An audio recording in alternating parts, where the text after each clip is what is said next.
शक्तिमान पिता धन्यवाद करते हैं आज के सुंदर बाइबल अध्ययन के लिए। खुदावन हर एक को बड़ी बरकत दे पिता, आशीष करें। यीशु नाम से मांगते हैं, आमीन। हम पढ़ेंगे परमेश्वर के वचन से यहोशू की किताब 4 अध्याय स्मृति के 12 पत्थर। जब उस सारी जाति के लोग यरदन के पार उतर चुके, तब यहोवा ने यहोशू से कहा, प्रजा में से 12 पुरुष अर्थात गोत्र पीछे एक एक पुरुष को चुनकर ये आज्ञा दे, तुम यरदन के बीच में जहाँ जाचकों ने पाँव धरे, वे वहाँ से 12 पत्थर उठाकर अपने साथ पार ले चलो, और जहाँ आज की रात पड़ाव होगा वहीं उनको रख लेना। तब यहोशू ने उन 12 पुरुषों को, जिन्हें उसने इस्राएलियों के प्रत्येक गोत्र में से छांट कर ठहरा रखा था, बुलाकर कहा, तुम अपने परमेश्वर यहोवा के संदूक के आगे यरदन के बीच में जाकर इस्राएलियों के गोत्रों की गिनती के अनुसार एक एक पत्थर उठाकर अपने अपने कंधे पर रखो, जिससे ये तुम लोगों के बीच चिन्ह ठहरे।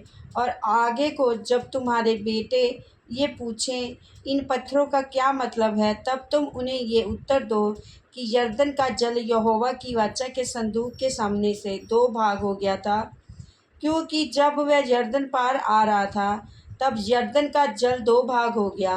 अतः वह पत्थर इस्राएल को सदा के लिए स्मरण दिलाने वाले ठहरेंगे। यहोवा की इस आज्ञा के अनुसार इस्राएलियों ने किया, वैसा जैसा यहोवा ने यहोशू से कहा था, वैसा ही उन्होंने इस्राएली गोत्रों की गिनती के अनुसार 12 पत्थर यरदन के बीच में से उठा लिए और उनको अपने साथ ले जाकर पड़ाव में रख दिया। और यरदन के बीच जहाँ जाचक वाचा के संदूक को उठाए हुए अपने पांव धरे थे, वहाँ यहोशू ने 12 पत्थर खड़े कराए, और वे आज तक वहीं पाए जाते हैं। और जाचक संदूक उठाए हुए उस समय तक यरदन के बीच खड़े रहे, जब तक वे सब बातें पूरी ना हो चुकी जिन्हें यहोवा ने यहोशू के लोगों को कहने की आज्ञा दी थी। तब सब लोग फुर्ती से पार उतर गए, और जब सब लोग पार उतर चुके, तब जाचक और यहोवा का संदूक भी उनके देखते हुए पार हुए।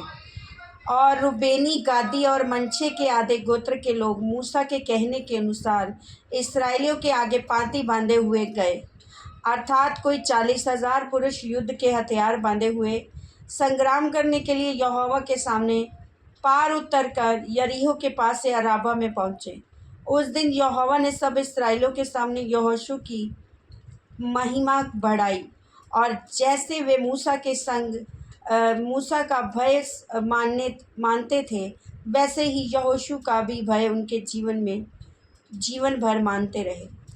तब यहोवा ने यहोशू से कहा, साक्षी का संदूक उठाने वाले जाचकों को आज्ञा दे कि यरदन में से निकल जाएं। तो यहोशू ने जाचकों को आज्ञा दी, यरदन में से निकल जाओ।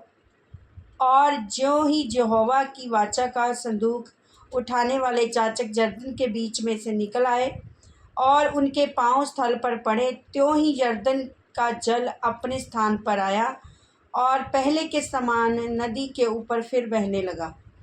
पहले महीने के 10वें दिन को प्रजा के लोगों ने यरदन में से निकलकर यरीहो की पूर्वी सीमा पर गिलगाल में अपने डेरे डाले, और जो 12 पत्थर यरदन में से निकाले गए थे उनको यहोशू ने गिलगाल में खड़े किए।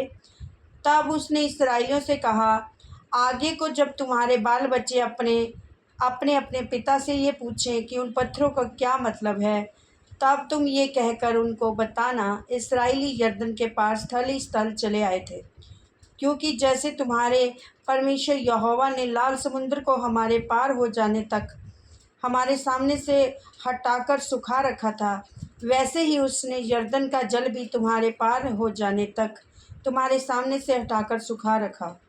इसलिए पृथ्वी के सब देशों के लोग जान ले कि यहोवा का हाथ बलवंत है। तुम सर्वदा अपने परमेश्वर यहोवा का भय मानते रहो। आमीन। इस वचन के द्वारा प्रभु ब्लेस करेंगे सबको। जय मसीह की।